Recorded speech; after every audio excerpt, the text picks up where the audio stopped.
హైమవరం bros Shri రక్త Kateramma temple Hoskote అనమాట. 25 kilometres from Whitefield, 9 kilometres from Hoskote. ముందుగా వినాయక స్వామి దర్శనం చేసుకొని లోపలికెళ్దాం. ఎంట్రన్స్‌లో ఒక పెద్ద మర్రి చెట్టు ఉంది. ఆ మర్రి చెట్టుకి ఏజ్ వచ్చేసి 300 ఇయర్స్ అన్నమాట.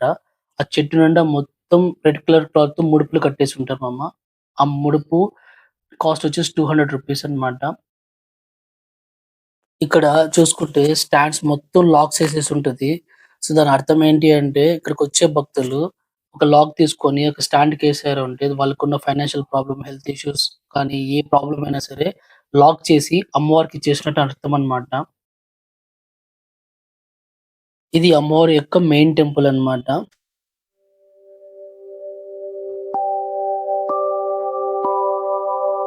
ఇక్కడ చూసుకుంటే కాయిన్స్ అతికిస్తారు మామ గోడ పైన. దాని అర్థం ఏంటి అంటే మనం ఏదైనా కోరిక కోరుకొని ఆ కాయిన్ అతికిచ్చాము అంటే మన కోరిక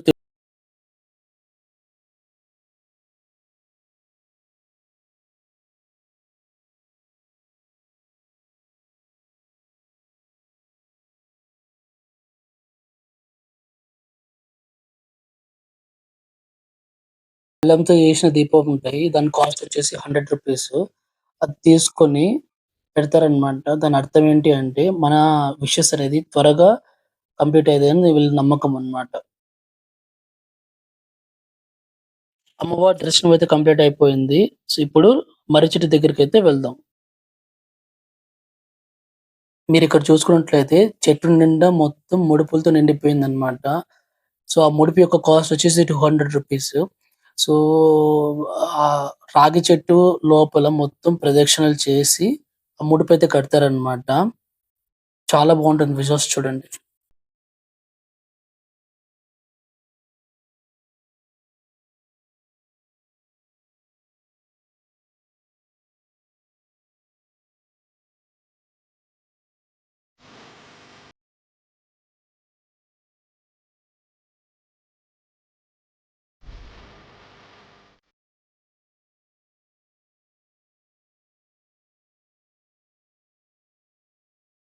ఇక్కడ బ్యానర్‌లో చూసిన అమ్మవారి ఫోటో ఉంది కదా! సేమ్ అలాంటిదే పెద్ద స్టాచ్యూ అయితే బిల్డ్ చేస్తున్నారు. ఇదైతే ప్రెజెంట్ హాఫ్ కన్‌స్ట్రక్షన్ జరిగింది. ఫుల్‌గా కన్‌స్ట్రక్ట్ అయితే చాలా బావుంటుంది. టెంపుల్‌కి ఒక బ్యూటిఫుల్ లుక్ అయితే వస్తుందన్నమాట. పార్కింగ్ అయితే చాలా బావుంది. ఈజీగా వెహికల్స్‌ని పార్క్ చేసుకోవచ్చు. టూ వీలర్ యొక్క పార్కింగ్ కాస్ట్ వచ్చేసి రూ. 20 అన్నమాట. ఇది ఫ్రెండ్స్ నా ఓవరాల్ ఈ టెంపుల్ ఎక్స్‌పీరియన్స్. మీరెప్పుడైనా ఈ టెంపుల్‌కెళ్ళుంటే మీకెలా ఫీల్ అయ్యారో let me know in the comments. Thanks for watching. Please do subscribe to my channel.